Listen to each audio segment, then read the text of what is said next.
by nightfall, the bloodbath had claimed 6,000 lives, and 30,000 more were captured.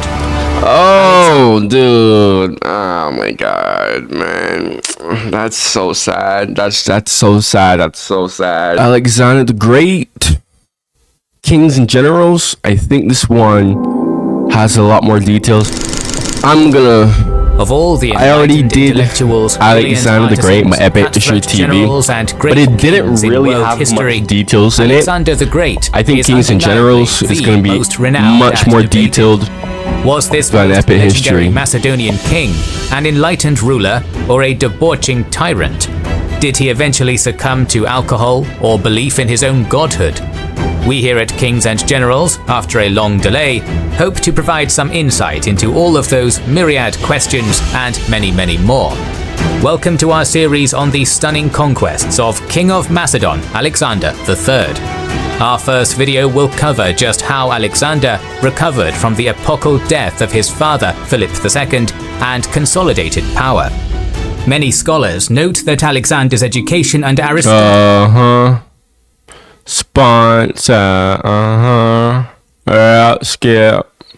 6 BC. On the eve of launching his invasion of the Achaemenid Empire, Philip II of Macedon died to an assassin's dagger, leaving his ascendant kingdom to an uncertain future. But interestingly enough, I remember I saw a speech that Alexander sent to the Persian king, I think, and I don't know how accurate it was, but it was I watched it on YouTube. Very interesting speech, and he basically said how the Darius was responsible for his father's death. So that was very interesting. I'm not sure how accurate that is. If someone wants to enlighten me on that, sure, but as soon go as ahead. The monarch's body had been removed and order was restored, Antipater, one of Philip's most respected generals, immediately backed the late king's 20-year-old second son Alexander, who ascended to the throne as Alexander III. This young king inherited 3 key things from his father. Firstly, the new Macedonian army, with its stalwart phalanx, brilliant cavalry, and exceptional marshals. Secondly, the Hellenic League, a post-Chaeronea hegemony over every other Greek state except Sparta. Finally, Alexander inherited a Macedonian bridgehead in Western Asia Minor, manned by 10,000 troops under generals Parmenion and Attalus. But these inheritances were tenuous, and to keep them, Alexander would have to fight, politic, and appease.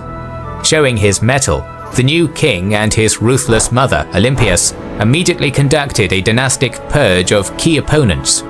A loyal friend was dispatched to Asia Minor, where, probably by compromising on military commands, he flipped Parmenion to Alexander's side, and subsequently assassinated Attalus, who had been conspiring with external enemies. This is a lot more detailed than what I was just learning from Epic History TV. Granted, Epic History TV, that Alexander series is super old. Okay, so Philip's death had also left the wider geopolitical situation incredibly unstable, triggering anti-Macedonian rumblings in the conquered Greek states, particularly Thebes and Athens, as well as unrest in subdued tribal areas such as Thrace and Illyria. Although advised by Antipater and others to remain cautious, Alexander, as he ever would, instead chose boldness and audacity. He grabbed 3,000 hand-picked cavalry and sped south along the coastal road in order to reassert royal authority. Arriving at the Vale of Tempe, Alexander found the pass between Mount Olympus and Mount Ossa held against him by a strong Thessalian force, who told the king to halt while they decided whether or not to admit him. Unwilling to sit by while this recalcitrant vassal blocked his path, Alexander had his men carve steps into the seaward side of Mount Ossa, rode his entire force over, and came up on the Thessalians from behind. He was quickly acknowledged as their overlord after that, and moved on unhindered. Wow. With blistering speed, Alexander rode You south. know, let me say something real quick, man. Like, I do like this period of time, this Hellenic period. I honestly think if I learn more about the Hellenic period alongside the Timurids, I think those two would be my favorite periods of time. But the Hellenic period is super interesting because, at least to me, because you have all of these people who are Greek, but they're warring each other. Because today, in our time, we have this common idea of, oh, if you're a specific, like from a specific group, oh, you should be a part of the same country. And I never really completely subscribed to that idea. Like, because it just doesn't really make any sense. Like, I always believe that, dude, like, a country can be a country with different ethnic groups. It can. Would it be harder? Naturally, yes, but I think it can. And B, I just never really subscribed to that whole, oh, we're all the same people, let's be one country. A lot of the times, that wouldn't really work out, frankly speaking. This period, it really does show that, right? Like, these Greek people, they didn't care about being about the same country. All they really cared about was, well, their own interest, frankly speaking.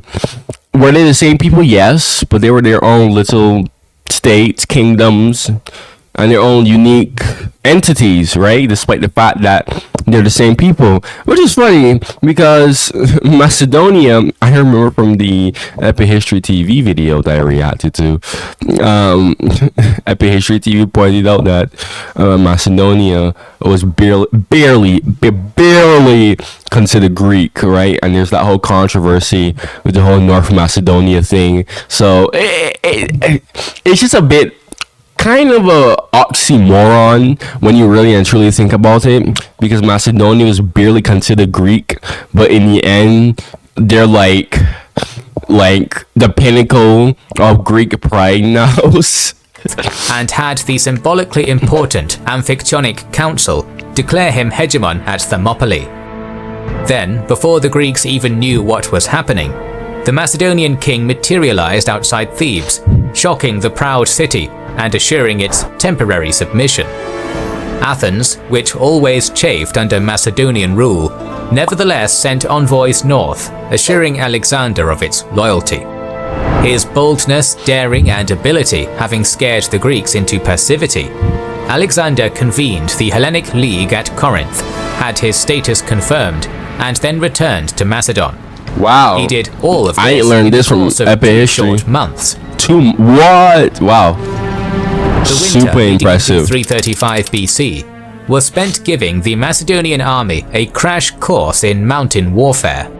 Now that Greece had been dealt with, Alexander needed to neutralize the rowdy tribes of Thrace and Illyria, so that they were not a threat at home during the upcoming Persian invasion. When spring of 335 arrived, Alexander advanced north from Amphipolis at the head of 12,000 heavy infantry, Peshetiroi, 8,000 lighter infantry, and 3,000 cavalry.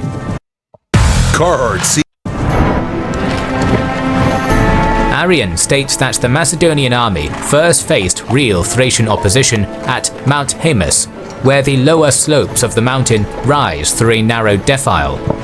This was probably the modern Shipka Pass. There, a substantial force of Thracians occupied the high pass, fronting their defensive position with a wagon fort. But Alexander, prescient both to his own weakness and the Thracians' offensive bent, realized that it was their plan to send the wagons crashing into his locked phalanx. He warned the heavy infantry of this and carefully instructed them how to deal with the situation. With that taken care of, Alexander ordered the ascent. Archers off to the right, phalanx regiments in the center, and his hypaspists on the left. As predicted, the Thracians sent their wagons careening down the mountain, straight at the tightly... I always wondered where these history channels always get these detailed these details of the battles, like where. Not only that, but like how do they get the exact location? Like, so many questions, man. Attacked Macedonians. Following their king's instruction, the Phalangites calmly broke formation and opened gaps to let the wagons go by harmlessly if terrain allowed, and lay prone with their locked shields above their head if not. Not a single soldier was lost to the Thracian ploy, and the Macedonians rose to their feet with a cheer, morale at a high. With the primary threat dealt with, Alexander ordered the right flank archers to take up position in front of the phalanx, where they repelled a number of weak Thracian attacks by loosing arrow volleys. When the heavy troops, whose advance was eased by the archers, reached the lip of the pass, they easily dislodged an enemy whose armor and weaponry was nowhere near theirs. 1,500 tribesmen were killed. Wow. A significant number more managed to escape. Captured women, children, equipment, and goods were sent back to raise much needed funds. That steamrolled, man. And the land of the Trebellians, Alexander encamped 3 days' march from the Danube at a tributary known as the Liginus. Sermus, king of the Trebellians, had been sending scouts to keep an eye on the Macedonian army's movement ever since their incursion began. Realizing he had to take action, the chief withdrew a large part of his population, warriors, women and children, to a large island in the middle of the Danube. Alerted to this suspicious population movement, Alexander pushed his army in that direction. However, he had only just set off when the king had his line of retreat and communication cut by a second Trebellian force, which slipped in behind. Decisively turning about, Alexander fought this contingent in the process of encamping near the Liginus. His pace appears to have caught them with their trousers down, and the barbarians retreated into a wooded glen. There's a lot more. The king formed up, but brought forward his missile troops to pepper the lighter-armed Trebellians with arrows and bolts, until, unable to endure the hail, they charged out. With his Thracian foe now shorn of their defensive terrain, the phalanx are gonna make easy work. Alexander sent a wing of Hetyroi at while the phalanx cut the tribesmen to ribbons. Cut the tribesmen to ribbons is mad. Died. Mad, I tell you. Macedonians. 3 days' march later, and Alexander reached the Danube directly opposite Sermus's island refuge, known as Puke. There, as planned, he rendezvoused with a small squadron of warships sent from Byzantium, manned them with heavy troops and archers, and launched an attack on the island. Byzantium? What? From Constantinople? What does he mean by Byzantium? Byzantium wasn't around. Well, no, I know that Byzantium can also mean Constantinople, right? But Constantinople wasn't. What? No, actually, what does he mean by Byzantium? Fortunately for the Macedonians, someone answer that. A mixture of dogged resistance, limited avenues of attack, and a fierce current led to the failure of this attack. Seeing he was getting nowhere, Alexander withdrew the ships to the southern bank. By that time, a formidable band of 10,000 nomadic Getae infantry and 4,000 horsemen had gathered on the far side of the Danube. Rather than seeing this as a threat, though, Alexander saw an opportunity. Smash the Getae, and the island might well surrender out of sheer terror. But his army had to cross the Danube, and his small fleet was not enough. Yeah. So I was gonna say, encamping yourself on the island, it's a double-edged sword. As long as you have communication still open, it's great. But if your communications and the army keeping it open gets smashed, well, you have a problem, sir. Alexander ordered that every single native canoe and craft be gathered up, so that floats could be made from tents stuffed with hay. Thus provisioned with such a makeshift fleet, That night, masked by the darkness, Alexander boldly ferried 4,000 of his infantry and 1,500 cavalry across the Danube. This is so much more details than freaking FAH on TV. What the heck? Which was masked from the nearby Getae by tall fields of grain. Just before dawn, the king drew up his forces with infantry in front to flatten the grain with their sarisi and cavalry behind. The moment Alexander's strike force broke through the grain, the king personally charged his 1,500 cavalry straight at the Getae, while the terrifyingly disciplined Macedonian phalanx went forward in lockstep. Impacted by the fearsome companion cavalry and faced with the pincushion phalanx, the Getae collapsed and fled to a nearby town 4 miles from the river. But hotly pursued by the Macedonians, the semi-nomadic Getae mounted as many civilians as they could and fled onto the steppe. After leading his triumphant troops back to camp on the south shore, Alexander's prediction became reality. Sirmus and his Trebellians, awed into submission by this display of martial prowess, sent envoys of capitulation to the king. At about the same time, an embassy of tall Celts arrived, desiring Alexander's friendship. The king asked these veritable giants what they were scared of, hoping they would say his name. Instead, they famously remarked that they feared that the sky would fall on their heads. Alexander was not pleased, but sent them off as friends. With the potential danger posed by Thrace adequately cut down, the Macedonian army marched south via the Shipka Pass. Rather than turning south, Alexander pivoted west and entered the domain of his ally, King Langaris of the Agrianians, who had accompanied the king on campaign with his force of deadly Agrianese skirmishers. There he learned that the 3 Illyrian rulers, Cleitus, Glaucius, and a prince of the Etoriantes, were in revolt against him. But for the moment, all of the king's enemies were scattered.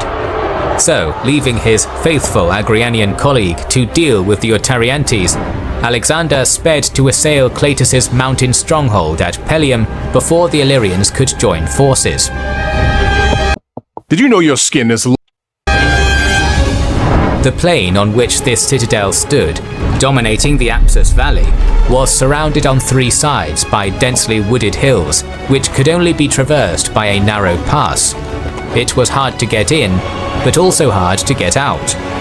The moment Alexander marched his army onto the plain before Pelium, its defenders withdrew to safety behind the walls.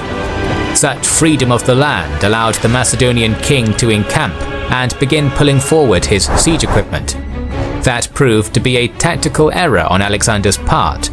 Less than 24 hours later, Glaucius and his Tolentian relief force arrived, occupying strong positions on the wooded heights encircling Pelium and trapping Alexander. In need of supplies, the king dispatched the baggage train and a mounted escort under Philotas to forage near the hills. Noticing this, Glaucius shifted his forces and almost encircled Philotas, but Alexander reacted swiftly. Moving to Philotas's aid with a picked force of Agrianes, Hypaspists, and 400 cavalry, the king managed to save his comrade and send Glaucius back onto the hills. Despite this small win, the fact remained that the Macedonian army was in a bind, caused entirely by the king's hasty miscalculation. If Alexander attempted to withdraw through the narrow pass now, there was a danger that Cleitus's Pelium garrison would assail his men from behind. If he stayed where he was, unable to gather supplies and ringed by enemies, the result would be inevitable destruction. To his credit, Alexander thought fast and came up with a ploy. He drew up the Sarissa phalanx into a mass formation 120 ranks deep, flanked by 200 cavalry on either side. Then the king had his highly disciplined infantry conduct drills. At a signal, the phalangites would have, in perfect unison, raised their sarisi to vertical before lowering them to horizontal. Like a programmed machine of war, they pivoted right, left, back and forth again, all in utter silence. Disconcerted and enthralled by this unprecedented display of martial prowess, the barbarians were not ready when Alexander gave his final signal. Suddenly, the infantry clattered their spears against their shields and raised a war cry. At the same time, the left flank of the Macedonian Hetyroi seamlessly formed into a wedge and charged a portion of Glaucius's men guarding the hills. The demoralized Taulantians, taken aback by the charge and the noise, mostly abandoned their hilltop positions and withdrew into Pelium. Taking advantage of the opportunity his maneuvering had created. You know, I'm really enjoying this. I had a comment on my video that was really, someone really wanted me to do Alexander the Great,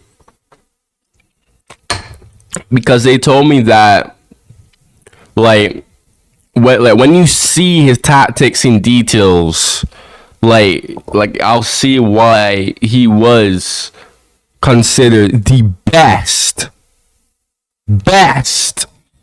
commander in history. And honestly, I'm starting to see why I'm actually liking the series. Alexander marched his army towards an escape route, a ford in the Apsus just east of Pelium. He secured a hill overlooking it without resistance, and ordered the Hypaspes to cross first, followed by the phalanx. Realizing their quarry might be about to escape the trap, the tribesmen turned, descending on the crossing point. But Alexander, the companions and Agrianes valiantly protected it for long enough that siege catapults could be set up on the far side, where they began bombarding the Illyrians. This first ever use of field artillery and covering fire from archers allowed the crossing to be completed. They use artillery? What? That is cool. And all of a sudden, they used artillery? I thought catapults were just used for like siege warfare. That was it. Wow. Not having lost a single man in extracting his army, and not content with just running away, Alexander withdrew a few miles from the Pelium area and waited, sending out constant scouting parties to see what Glaucius and Cleitus were doing. After 3 days of general recuperation, a reconnaissance force returned with good news. Believing Alexander was gone, the Illyrians were strung out, encamped without sentries, fortifications, or trenches. Sensing that an opportunity was ripe for the taking, Alexander assembled his usual crack force of companions, Agrianes, and some archers, and went on the attack. Under the cover of a dark night, the Macedonian king moved back into the valley, and with his Agrianians at the forefront, assaulted the unsuspecting Illyrians on a narrow front. It was a slaughter. As Arrian relates, some they killed in their beds, others they took without difficulty as they tried to escape. Many were caught and killed on the spot, many more as they fled in panic and disorder. I always say this in my reactions. If you're like an older subscriber of mine who hasn't left my channel, at least not yet, if you're still around, because I have some old people who are around since I revived my channel 7 months ago. But I always say this, dude. Like, they always either get caught lacking when they're eating, when they're sleeping, or when they're partying, or something. Those are 3 times they always get caught lacking, man. Cleitus, his entire army cut down or scattered by an enemy he thought long gone, fled to Pelium, set it ablaze, and then fled to refuge in Taulantian territory with Glaucius, whose forces suffered a similar fate. Our primary sources do not detail exactly where Alexander went next, but Peter Green believes that the Macedonians marched up the country to a crossing in the Tcherna River, where they reunited with a victorious Langaris. With news of victory, however, the Agrianian king brought Alexander ill tidings from Greece.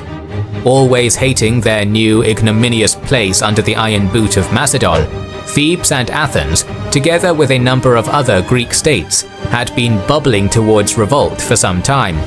But when dangerous rumors spread that Alexander and his entire army had been killed by the Trebalians, Thebes in particular took the opportunity, killed both senior officers of Alexander's garrison there, and raised the standard of rebellion. Alexander, angered but understanding that this revolt probably had connections to rival elements in the court at Pella and might even be influenced by Persian gold, acted swiftly.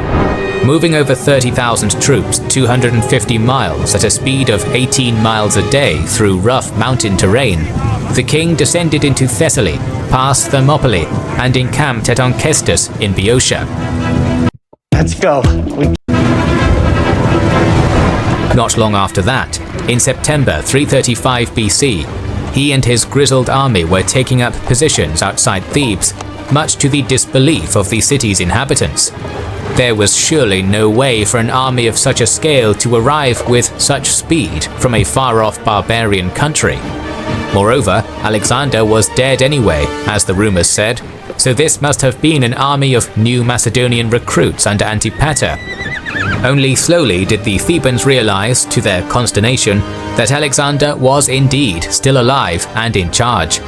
Fortunately for Thebes, the king's temper had cooled, and he was willing to be reasonable.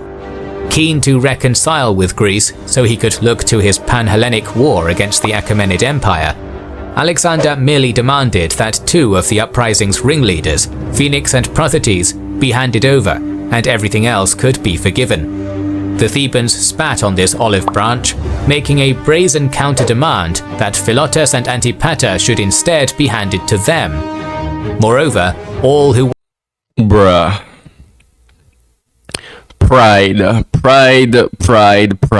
Downfall of so many people. Pride. Even the Bible talks about how having too much pride wanted will make you fall. This Macedonian tyrant should rally under the banner of the great king and Thebes.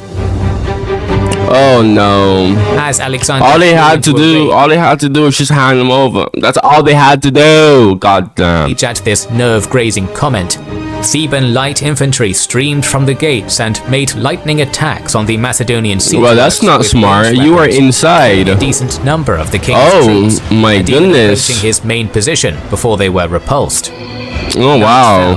Passed, and then the sun rose again, at which time Alexander shifted his army south to the Electra Gate, which was within shouting distance of his beleaguered garrison at the Cadmea fortress. It is somewhat difficult to reconcile the disparate accounts of what came next. However, after 3 days... Why in the world is a wall? What? You have an inner gate, right? LARPing Attack on Titan, I see. I'm just kidding. I know that inner gate / citadels. I know citadels were always a thing.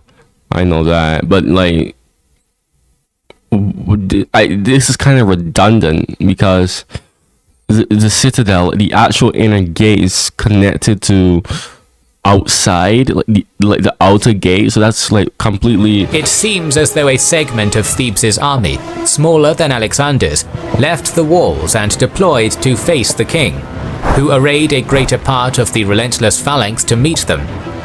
Other smaller units were seconded to assault the city walls and attempted to breach the city, while another small contingent under Perdiccas remained in reserve close to the palisade. As Roman historian Quintus Curtius Rufus relates of the main clash, the Macedonians exerted a force that could hardly be withstood because of the numbers of their men and the weight of the phalanx, but the Thebans were superior in bodily strength and in their constant training in the gymnasium. Oh wow. They be hitting the gym, I see. Okay. No, but seriously though, like how you see a army of super long pointy spears pointing at you, how in the world do you charge at that? right? Because I'm watching all these battles with the phalanx, and I'm like thinking to myself, no way no sane man would go head first long into this. Like, no way. Like, I remember I was watching this YouTube short the other day actually on Mountain Blade Warband, and it had no, not Warband, Bannerlord. I actually do have Mountain Blade Bannerlord, interestingly enough, but it was a bunch of pikemen, right? A bunch of pikemen, and like I was reading the comments because it was a bunch of pikemen and it was a cavalry that had charged into them, and there were people pointing out in the comments how like that's not how charges work with cavalry in real life, because they always pointed out how horses were just too afraid, and rightfully so, of those long pointy spears.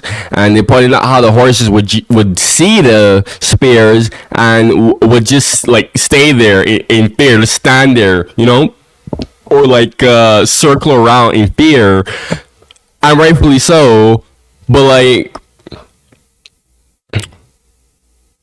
if you're a guy, you're infantryman, like what would make you go head first into a phalanx formation, bro? I just can't see it. Grim determination to defend their families and city from slavery, the defenders came within a hair's breadth of breaking the phalanx.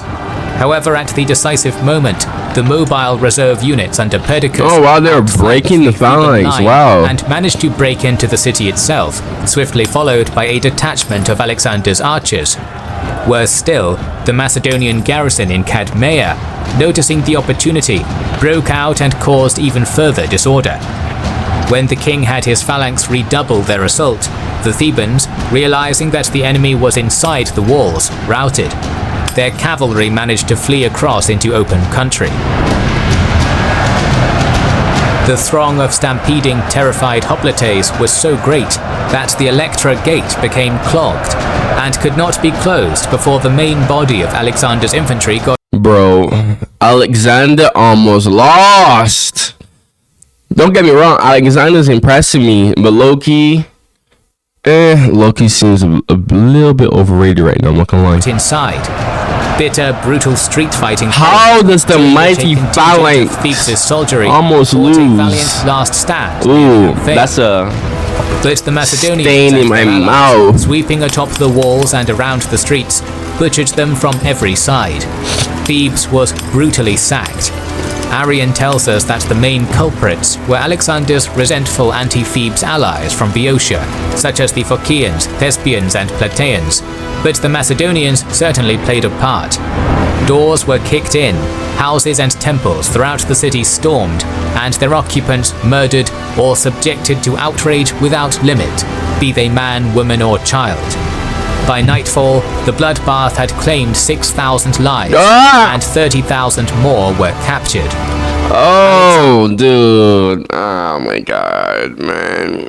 That's so sad. That's so sad. That's so sad. Oh, that's so awful. I hate. Why, man? Why? Entrusted the broken city's final fate to the allies, who had been long subjugated to it. As he probably intended, these Boeotians decided that Cadmea would remain garrisoned, but the remainder of the city was utterly annihilated, and its land divided among the allies. Every woman and child would be sold into slavery. News of Thebes' grisly fate reverberated around Greece like an earthquake, prompting the execution of anti-Macedonian demagogues and the calming of revolts before they began. Amazing. It's amazing how the Western countries, they worship Alexander the Great, and he's over here enslaving people. Compliance was the order of the day, turning his burning gaze to Athens, which had remained aloof, despite having played an obvious role in the outbreak. Alexander coldly ordered the great city to turn over 10 strategoi who had opposed his interests. Instead, an Athenian known as Demades went to Alexander and managed to persuade the king to forgive and forget, which he reluctantly did. But this final clemency didn't avail in the long term. With Thebes' unprecedented and Reluctantly. shocking extermination, Alexander hammered the final nail into the coffin of his relationship with other Greeks. Outwardly, they collaborated with cynical obsequiousness. Again, these people were Greeks and they got slaughtered. They didn't care about, oh, we're the same people. They only cared about their interests. Going back to what I said earlier in this video about the whole, oh, we're the same people, we need our own country. As Peter Green tells us, but they never forgave him. After their first shocked terror had worn off, the attitude of the Greeks towards Alexander hardened into a bitter and implacable hatred. But for the moment, the king was not overly concerned with that. The invasion of the Achaemenid Empire was now imminent, and we'll talk about it in the next episode, so make sure you are subscribed and have pressed the bell button to see it. Please consider liking, commenting. Alright, I'm gonna tell you the same thing. Make sure you like and subscribe if you like what I have to say in my reactions, man. Alright, if you like what I have to say in my reactions, man, don't forget to hit that bell. Okay, you know what I'm saying, man. Alright, so definitely do that. Alright, go check out my other reactions on my channel because I have plenty of good reactions on my channel. Okay, alright, I gotta go edit this video quickly. Goodbye.